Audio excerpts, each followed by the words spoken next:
Every new day begins with possibilities. It's up to us to fill it with the things that move us toward goodness and peace. Be present until 10 o'clock in the morning and the rest of the day will take care of itself. To get up each morning with a resolve to be happy, it is to set our own conditions for events of each day.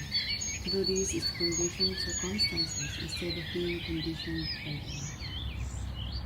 It was only a sunny smile and a little it costs in the giving, but like morning light is scattered that night and made the day worth living.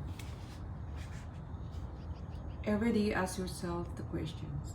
Do I want to experience peace of mind or do I want to experience conflict? Have a wonderful day, everyone.